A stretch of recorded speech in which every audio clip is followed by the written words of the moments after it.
Friends, मेरे YouTube channel में आपका एक बार फिर से स्वागत है।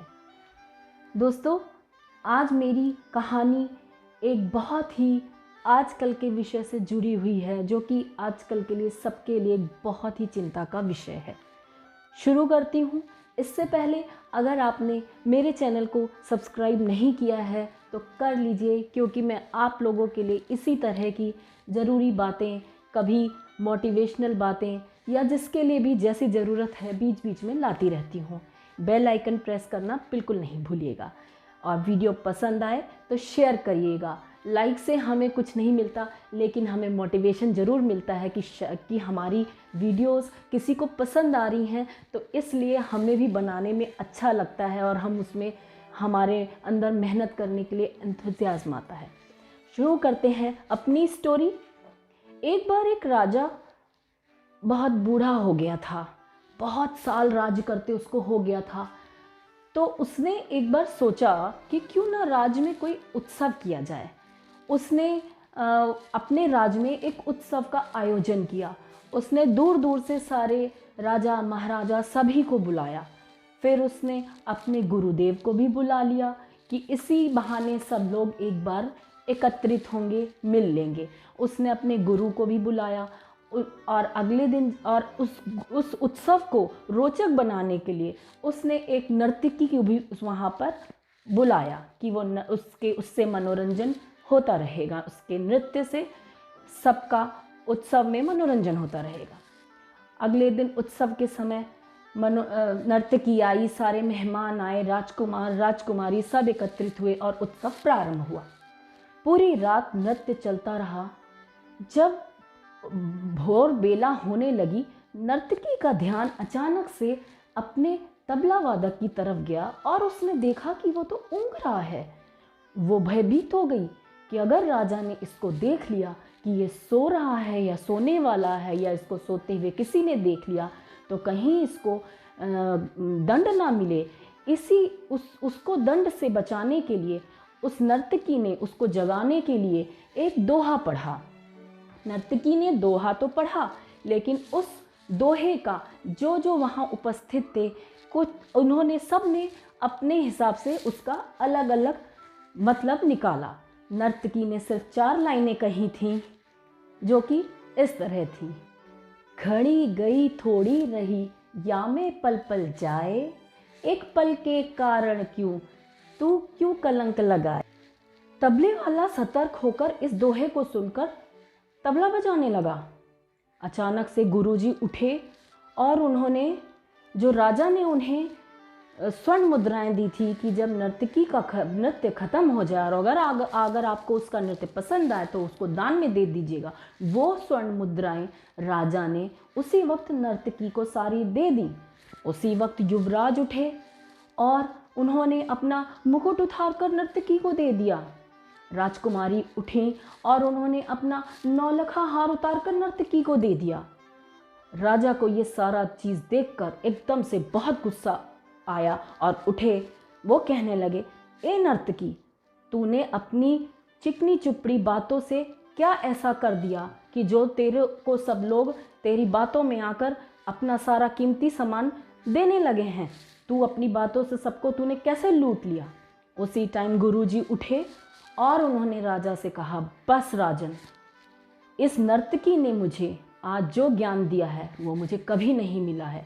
आज से ये मेरी गुरु हो गई है। इसने दोहे के माध्यम से मुझे जो बात कही है वो मैं आज तक नहीं समझ पाया। मैं जिंदगी भर मैंने साधना करी और आखिर में आपने इस नर्तकी का मुजरा दिखा के मेरी ज़िंदगी भर की तपस्या को भंग हो रही थी, जो कि मुझे इस नर्तकी के दोहे ने बचा दिया। इसने कहा, पूरी ज़िंदगी बीत गई है, सारा कठिन समय बीत गया है, थोड़ा सा वक्त रह गया है, सब्र कर ले।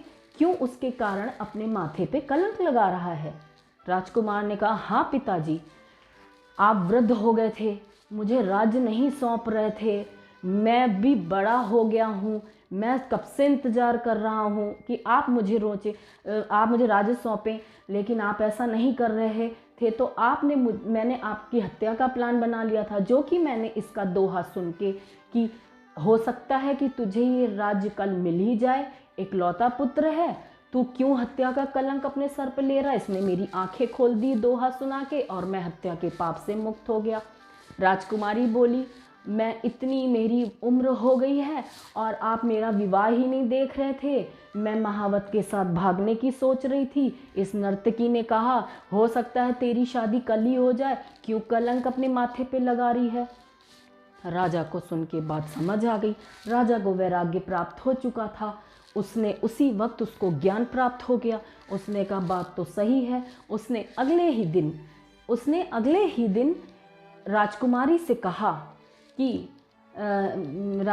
यहाँ पर इतने कुशल राजकुमार आए हैं, इन्हीं में से किसी एक वर का वरण कर ले और सुखपूर्वक मैं उसका विवाह कर दूंगा, जिंदगी व्यतीत कर ले। इस तरह राजकुमारी का विवाह तय हो गया। राजकुमार को भी राज्य प्राप्त होने के बाद उसने अपना राज सिंहासन दे दिया कि मैं तो वृद्ध हो चला हूँ। गुरुजी अपना कमंडल उठा के कि मैं मुजरे में कहाँ अपनी साधना को बर्बाद करने वाला था, वो भी चले गए। तो इस तरह कहने का तात्पर्य ये है कि एक दोहे के माध्यम से जैसे उसने इतने लोगों को बचा लिया कि सब कुछ तो निकल गया है, अब थोड़ा सा ही रह गया है। तो आप ये सोच रहे होंगे कि मेरी कहानी यहाँ किस ज़रूरी टॉपिक से जुड़ी है, जो मैंने आपको वीडियो की शुरुआत में कहा है। तो मेरा कहने का तात्पर्य यही है कि आज हम लोग मार्च से इस कोविड-19 नाम की महामारी से हम लोग जूझ रहे हैं। बस बिल्कुल अंत का समय आ गया है इसका।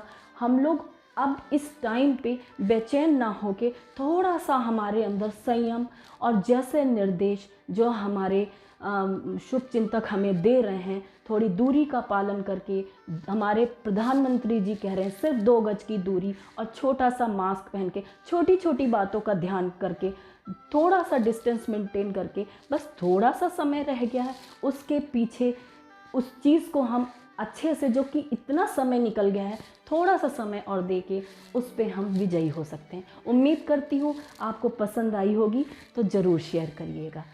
जय श्री राम। हम पूरी ताकत, पूरे सामर्थ्य से आगे बढ़ने वाले हैं, लेकिन इसके साथ साथ हर देशवासी को संक्रमण से बचाव का संकल्प पल भर भी कभी भी भूलना नहीं है। मास्क, साफ सफाई और 2 गज की दूरी, ये हमारे बचाव के सबसे कारगर हथियार है। हमारे वैज्ञानिक वैक्सीन बनाने में दिन रात जुटे हैं, लेकिन हमें याद रखना है, जब तक दवाई नहीं तब तक ढिलाई नहीं।